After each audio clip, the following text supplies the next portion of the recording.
चलो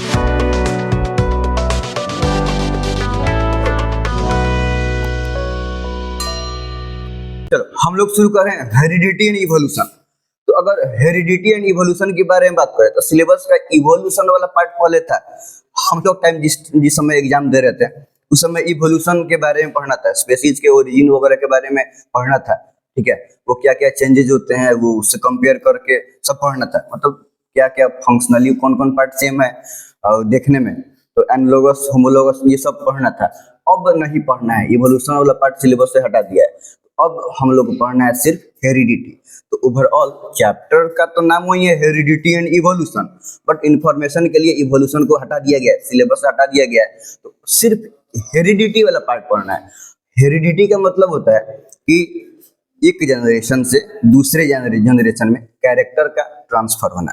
अब वो कुछ भी कैरेक्टर है, फिजिकली हम कैसे दिखते हैं तो वो पूरा बॉडी मेकअप, जेनेटिकली, मेंटली जो भी कैरेक्टर है एक जनरेशन से दूसरे जनरेशन में पेरेंट से उसके यंग वंस इंडिविजुअल में ट्रांसमिट कर रहा है, ट्रांसफर हो रहा है। इस प्रोसेस को बोलते हैं हम लोग हेरिडिटी। और सिर्फ यही वाला पार्ट को हम क्या करना है कि पढ़ना है। इनहेरिटेंस का मतलब होता है जीन का ट्रांसफर होना, और जीन ही वो फैक्टर है जो कैरेक्टर को लेके जाता है। फिर से अंतर समझना है हेरिडिटी में और इनहेरिटेंस में। हेरिडिटी का मतलब क्या बोले हम कि वो प्रोसेस है जिसमें कैरेक्टर फिजिकली, मेंटली, जेनेटिकली जो भी हो, कैरेक्टर पेरेंट से उसके यंग वंस इंडिविजुअल में, तो एक जनरेशन से दूसरे जनरेशन में जाता है। तो ये हो गया हमारा क्या, हेरिडिटी। अच्छा, बीच में ये जनरेशन गैप भी कर सकता है।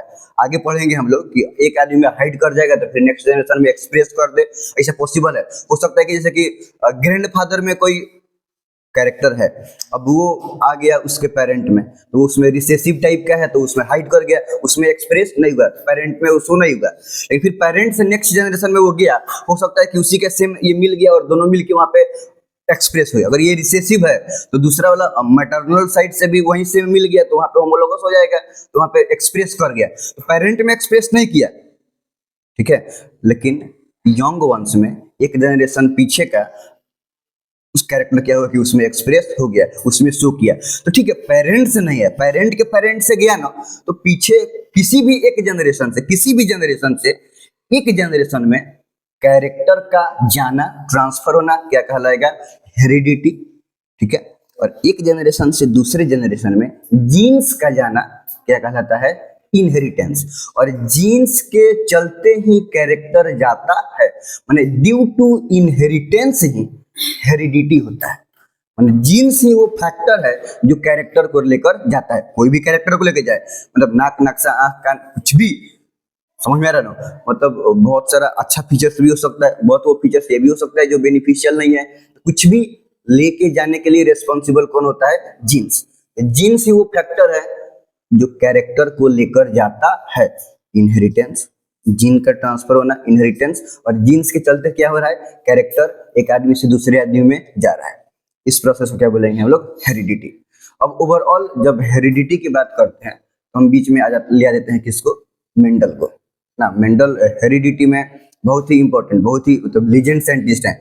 अभी भी उनका जो लॉ ऑफ इनहेरिटेंस है उससे हम लोग नेक्स्ट जनरेशन होने से पहले एक प्रोबेबिलिटी अज्यूम कर लेते हैं कि ज्यादा ये चांस है कि उसमें ये वाला कैरेक्टर डेवलप करेगा। तो वो प्रोबेबिलिटी गेस आदमी क्या कर सकता है कि कर सकता है। और बहुत हद तक 100% भी, अगर मान लो कि इसमें कोई रिसेसिव है उसमें रिसेसिव है, तो वो 100%, अगर या इसमें डोमिनेंट है उसमें भी डोमिनेंट है, तो 100% भी अज्यूम कर देगा सामने वाले में क्या कैरेक्टर होने वाला है। हम लोग अभी देखेंगे लोग, तो कैरेक्टर को क्रॉस करा के नेक्स्ट जनरेशन में चेक करेंगे, जिसमें 100% आएगा, समझ जाने की गारंटी है कि अगर वैसा होगा तो वही कैरेक्टर गारंटी के साथ होगा। 100% का मतलब कोई इधर उधर नहीं।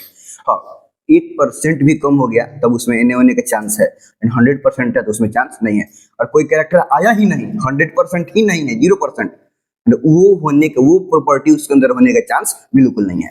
तो ये लॉ ऑफ इनहेरिटेंस है कि कौन कैरेक्टर गारंटी के साथ जाएगा, कौन कैरेक्टर गारंटी के साथ नहीं जाएगा, और कौन कैरेक्टर के जाने का कुछ परसेंटेज ऑफ चांस है। ये सब हम मेंडल के दिया हुआ लॉ ऑफ इनहेरिटेंस से अज्यूम कर सकते हैं। ठीक है, तो लॉ ऑफ इनहेरिटेंस के बारे में ही हम लोग क्या करना है कि पढ़ना है। देखो, ये एक ब्रांच ऑफ साइंस है जेनेटिक्स। जिसमें जीन्स, इनहेरिटेंस, हेरिडिटी, ये सब कैरेक्टर के ट्रांसफर, ये जो हम चांस निकाल रहे हैं वो सब ये सब के बारे में जो ब्रांच ऑफ साइंस में हम डील करते हैं वो ब्रांच ऑफ साइंस को बोलते हैं जेनेटिक्स। वैसे मैथमेटिक्स का डिफरेंट ब्रांच होता है, वैसे ही साइंस का ये ब्रांच को क्या बोलते हैं हम लोग, जेनेटिक्स। ठीक है, तो अभी हम लोग जेनेटिक्स के बारे में पढ़ना है। फादर ऑफ जेनेटिक्स इन्हीं को बोलेंगे, मेंडल को। मेंडल एक ऑस्ट्रियन मूंक थे, एक बार क्लास में शायद पढ़े थे तो बताए थे। तो उनका काम तो वो एक्सपेरिमेंट कर रहे थे गार्डन पी प्लांट पर, Pisum sativus. Pisum sativum species का नाम है, वो पी वाइल्ड पी वेराइटी है। तो वो उस पे एक्सपेरिमेंट कर रहे थे उसके 7 कॉन्ट्रास्टिंग कैरेक्टर पे। तो वो बहुत सारे मतलब 6 साल 7 साल के आसपास उसमें क्या किया कि एक्सपेरिमेंट किए, और वो एक्सपेरिमेंट से जो कुछ भी रिजल्ट निकला है ना, वो रिजल्ट को क्या किया कि लोगों को बताएं, मतलब वो उसको पब्लिश कराएं, और वो रिजल्ट को समझाने की कोशिश किए थ्रू मैथमेटिकल अप्रोच। मतलब मैथमेटिकल कैलकुलेशन के अकॉर्डिंग क्या किए कि वो उसको समझाने की कोशिश किए कि इतने परसेंट कैसे बोलेंगे, प्रोबेबिलिटी, परसेंटेज, 4 में 1 गो, 4 में 2 गो, 4 में 4, ऐसे करके नहीं, 20% चांस है, 10% चांस है, 0%, 100%। तो मैथमेटिकल वे में वो अपने एक्सपेरिमेंट के रिजल्ट को डिलीवर करने की कोशिश किया। शुरू में जब उनका एक्सपेरिमेंट पब्लिश हुआ, ये कब का बात है, 1860-65 के आसपास का बात है। ठीक है, तो जब उनका एक्सपेरिमेंट पब्लिश हुआ तो उस टाइम में कुछ ही साल पहले, बहुत ही नजदीक में 2 साल 3 साल पहले, एक चार्ल्स डार्विन, एक साइंटिस्ट है, उनका आया था theory of origin of species, ऐसे करके एक आया था।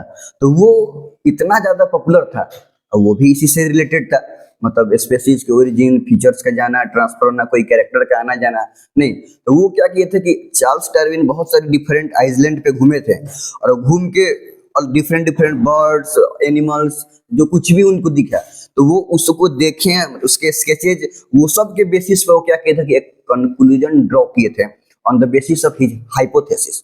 मतलब वो एक्चुअली हाइपोथेसिस था, मतलब ऐसा करके कोई एक्सपेरिमेंटल बात नहीं था। वो देखे कि छोटा बी के बड़का है, बड़का है, बड़का है, तो बड़का बड़का होते होते बड़का हो गया, कुछ इस टाइप से। वो जो एसएसटी में या फिर कहीं कहीं साइंस में भी हम लोग जो फोटो देखते हैं, वो बंदर बैठा रहता है, गोरिल्ला, खड़ा होते होते आदमी बन जाता है, तो वो उन्हीं का चार्ल्स डार्विन का ही अप्रोच है। अब चूंकि वो रॉयल फैमिली से बिलोंग करते थे, तो ऑफ कोर्स उनका रुतबा, एटीट्यूड ज्यादा था। कहने का मतलब ये है कि इज्जत ही सब ज्यादा था। रॉयल फैमिली से बिलोंग करना, कोई बात को बोलना तो लोग मानेगा, रेस्पेक्ट करेगा, हाँ भी बहुत बड़ा पदवी पे है, बड़ा आदमी है, पहले से साइंटिस्ट है। मेंडल का तो पहले से साइंटिस्ट का कोई दूर दूर तक नाम निशान नहीं था, सबको यही जानता था कि ये मोंक है। समझ में आ रहा है ना? तो अब वो आदमी अगर कोई कुछ बोल रहा है, वो भी साइंटिस्ट लेवल के बात, तो उस पर बिलीव करना किसी को भी थोड़ा सा दिक्कत होगा कि आसानी से बिलीव नहीं करेगा। कोई साइंटिस्ट कोई बात को बोले, है ना, लॉजिकल भी बोल रहा है, क्या बंदर को बैठा के उठा दिया तो आदमी हो गया, बीच में साल लगा दिया, तो लॉजिकल भी है जो दिमाग में घुस रहा है। समझ, शुरू से हम लोग भी यही समझते आ गए लोग कि एक्चुअली में वैसे ही होता है। अब समझ में आया कि वो एक अवधारणा था, एक्सपेरिमेंटली या फिर वैसे कुछ देखा जाना सुना वाला बात नहीं था। ठीक है, लेकिन और इनके बात मैथमेटिक था। अब हम लोग को समझाने की कोशिश कर रहे हैं कि कैरेक्टर जा रहा है एक जनरेशन से दूसरे जनरेशन में, वो मैथमेटिक्स से हम समझाएं तो थोड़ा सा मतलब इलॉजिकल बन जाता है, हालांकि बाद में। और ये मतलब एक्साइटमेंट इतना ज्यादा था चार्ल्स डार्विन के इस थ्योरी का, ओरिजिन ऑफ स्पीसीज का, कि इनके बात को लोग इग्नोर कर दिया, मतलब इनके बात को ठीक से नहीं देखा गया। अब हुआ ये कि बहुत दिन बाद, मतलब वो होता है कि स्पेशल इंस्टीट्यूशन है जो पीछे वाला बात को वेरीफाई करते रहता है, तो करीब करीब ये बात था 1860-65 के आसपास, 62, 63, 65 के आसपास के बात था। तो 1900 में, 1900 में अप्रोक्स 1901 में कितना डिफरेंस हुआ, 30-35 साल का डिफरेंस हुआ, 35 साल 36 साल का नहीं डिफरेंस हुआ, तो ये 35-40 साल का डिफरेंस हुआ। तो इतना साल बाद जब वापस से इस चीज को देखा गया तो पाया गया कि रे, जो कुछ भी बात मेंडल बोले हैं एक्चुअली में प्रोबेबल, मतलब जो परसेंटेज है वो आउटकम्स एग्जैक्टली ऐसा ही है।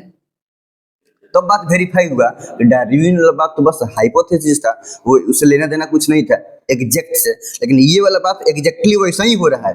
अगर हम पहले से दुगो को फर्टिलाइज करवाएं, मतलब दुगो कोई भी डिफरेंट कैरेक्टर में क्रॉस करवाएं, तो हम जो गेस कर रहे हैं वो क्या बोलते हैं, कैलकुलेशन के अकॉर्डिंग जैसे आ रहा है ऑन पेपर, एक्चुअली में वैसे ही कैरेक्टर हो रहा है।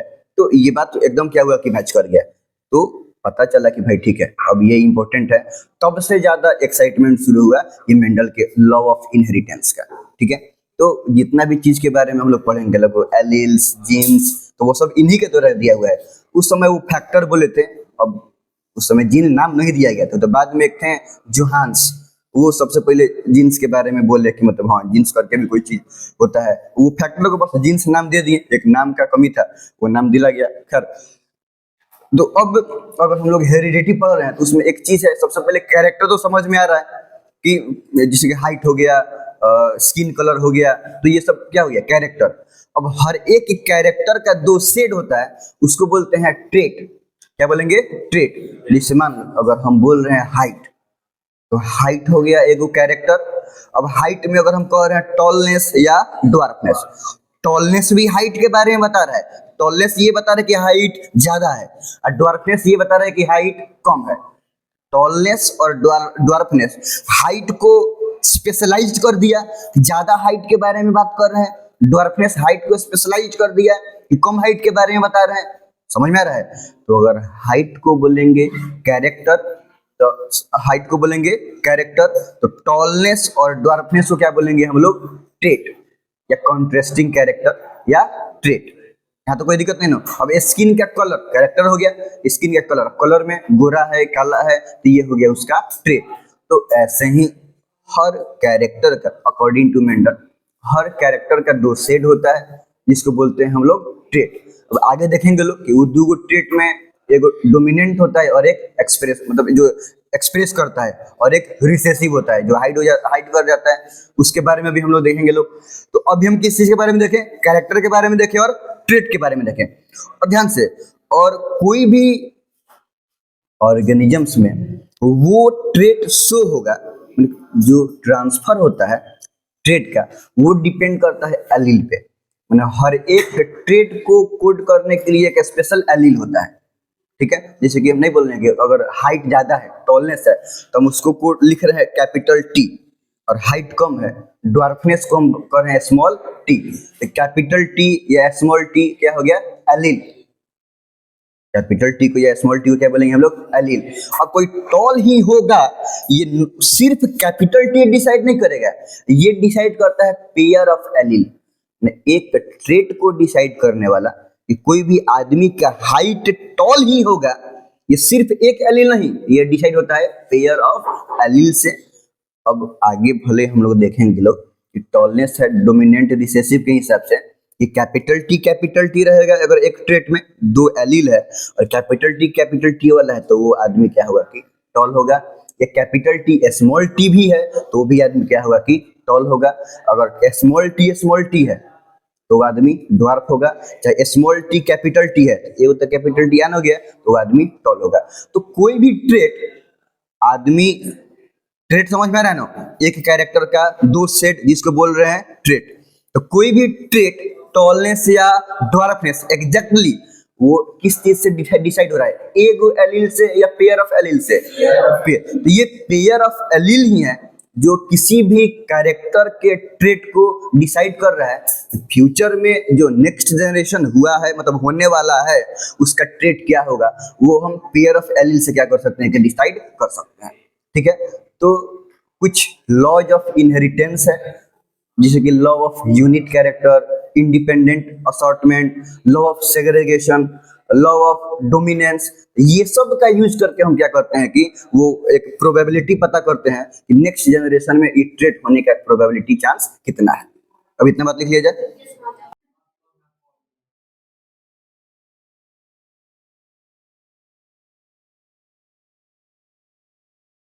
हम लोग देख रहे थे लोग हेरिडिटी एंड इवोल्यूशन के बारे में। सिंपल है, हेरिडिटी का मतलब बताया था कि कैरेक्टर का एक जनरेशन से दूसरे जनरेशन में ट्रांसफर होना हेरिडिटी कहलाएगा, और जीन एक जनरेशन से दूसरे जनरेशन में जा रहा है, पेरेंट से उसके यंग वंस में जा रहा है, तो ये हो गया फेनोमेना इनहेरिटेंस का। और इनहेरिटेंस के चलते ही ये हेरिडिटी होता है। और वैसा ब्रांच ऑफ साइंस यहाँ पे वही सब जीन्स, हेरिडिटी, इनहेरिटेंस, ये सबसे रिलेटेड हम पढ़ते हैं, ये सबसे रिलेटेड डील्स करते हैं, उसको बोलते हैं जेनेटिक्स। और फादर ऑफ जेनेटिक्स किसको बोलते हैं? मेंडल। हाँ, जीजे मतलब ग्रेगोर जोहान्स मेंडल, जीजे मेंडल। चलो, तो मेंडल जी को बोलते हैं हम लोग फादर ऑफ जेनेटिक्स, क्योंकि मेंडल का दिया हुआ जो इनहेरिटेंस है कितना कितना जगह पे पाया गया कि वो इरर भी है, लेकिन वो इरर भी हो रहा है ना, तो इन्हीं के थ्योरी के अकॉर्डिंग, मतलब इन्हीं के कैलकुलेशन के अकॉर्डिंग इरर पता चल रहा है, समझ में रहा है, तो काम कर रहा है। ठीक है, अब बात समझो, उस समय बहुत सारा चीज के बारे में जानकारी नहीं था, अभी बहुत सारी चीज के बारे में जानकारी है, फिर भी इन्हीं के अकॉर्डिंग वो सब भी रूल क्या हो रहा है कि सेट हो रहा है। ठीक है, तो बहुत बड़ी बात है। आज से अभी 100 साल, 1.25 साल पहले तो पता चला, मतलब समझो कि अगर 60-65 के आसपास सभी बात करें तो मोटा मोटी 100-150 से ज्यादा हो गया, फिर भी अभी तक वो रूल लग रहा है, तो बहुत बड़ी बात है ना, इतना टेक्निकली एडवांस्ड होने के बावजूद। खैर, मेंडल वाज एन, तो ये तो याद रखना सभी, फादर ऑफ जेनेटिक्स कौन है? Gregor Johann Mendel. Mendel was Mandal ना, Mendel was an Austrian monk, Austria country का नाम है ना। अच्छा, ऑस्ट्रिया नाम तो इन्हें सुना हुआ लग रहा है, ऑस्ट्रिया फ्रेंच रेवोल्यूशन में, फ्रेंच रेवोल्यूशन में स्टोरी वो लुइस 14 का स्टोरी है, लुइस 16 का, लुइस 16 का बिया हुआ था ऑस्ट्रिया में, मैरी एंटोनेट शायद उनके वाइफ का नाम था। चल कर देखो आगे बढ़ाया जाए कि नहीं बढ़ाया जाए। चलो ठीक है, मेरा डायलॉग कॉपी नहीं करो, ये हमारा डायलॉग है, कॉपीराइट लगा देंगे। अब बात समझो, Mendel was an Austrian monk who performed breeding experiment on garden pea plant Pisum sativum, मतलब वहां पे जिस जगह के मूंग थे, अब मूंग थे तो कोई ना कोई मंदिर आश्रम टाइप का ही जगह होगा, वहां के गार्डन में वो पाइसम सैटिवम ये पी वेराइटी पे क्या किए हैं कि 7 डिफरेंट कैरेक्टर पे, कल बात करेंगे उसके बारे में। तो ये पाइसम सैटिवम ये साइंटिफिक नेम है ये पी प्लांट का, तो इसको करीब करीब 6 साल 7 साल के लिए क्या किया कि ब्रीडिंग एक्सपेरिमेंट किया। ठीक है, और on it's conclusion he gave 4 law of inheritance of character, और कैरेक्टर के इनहेरिटेंस का 4 लॉ दिए। भाई ये लॉ को ओबे करके कैरेक्टर एक जनरेशन से दूसरे जनरेशन में जा रहा है, तो 4 लॉ दिए, 4 law of inheritance of character that become pillar of modern genetics. आज भी, वो समय तो थोड़ा सा पहले था ट्रेडिशनल, अभी भी जो मॉडर्न जेनेटिक्स है वहां पर भी यही लॉ क्या हो रहा है कि काम कर रहा है। सिंपल है, कोई दिक्कत नहीं है ना। किसका फोन आया?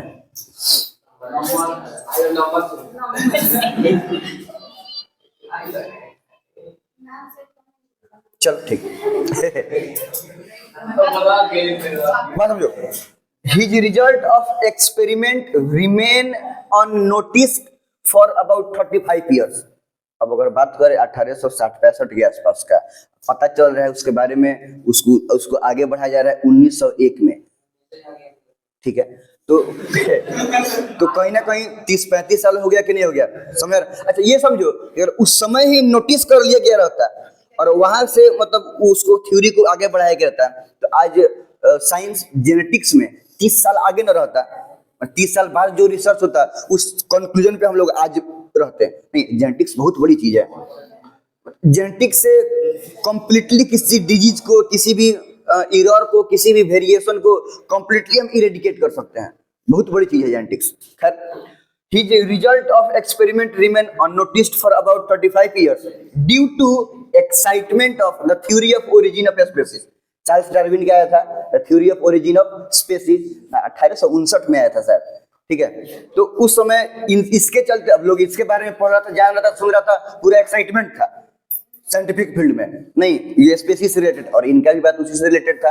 अब कहा ये चार्ल्स डार्विन पहले से साइंटिस्ट रॉयल फैमिली से बिलोंग करते हैं, नहीं, तो इनके बाद का एक्साइटमेंट ज्यादा था, इसीलिए इसको नोटिस नहीं किया गया। बाद में later on in 1901 the result of Mendel was verified. बाद में क्या किया गया कि 1901 में मेंडल के रिजल्ट को वेरीफाई किया गया। तब पता चला कि भाई ये जो लॉ दिए हुए हैं जेनेटिक्स का, वो एकदम क्या है कि सही लॉ है। ठीक है, नेक्स्ट ट्रेट। अब इसे आगे हम देखते हैं। Trait are the two set of a character, एक कैरेक्टर के दो पहलू को क्या बोलते हैं हम लोग, ट्रेट। अब दो कुछ बना, इस मान लो कि किसी भी चीज का फ्लावर हो रहा है, तो अगर फ्लावर को दो कोई भी कलर ले लो, जैसे कि हम इसके बारे में ही बात करेंगे, हाइट के बारे में बात करेंगे, पी के साइज के मतलब सीड के साइज के बारे में बात करेंगे, सीड के शेप के, किसी भी कैरेक्टर का दो सेट ले लो वो हो जाएगा उसका ट्रेट। नहीं, फ्लावर के पोजीशन के बारे में भी बात करेंगे। तो for example if height is a character, मान लो कि अगर हाइट क्या है कि एगो कैरेक्टर है, then tallness and dwarfness will be its trait. Tallness और ड्वार्फनेस क्या हो जाएगा उसका ट्रेट, ठीक है। हाइट अगर कैरेक्टर है तो टॉलनेस और ड्वार्फनेस उसका ट्रेट हो जाएगा। Each trait is coded by a factor called allele, और हर एक ट्रेट को किसी से पता चलता है, एलील से।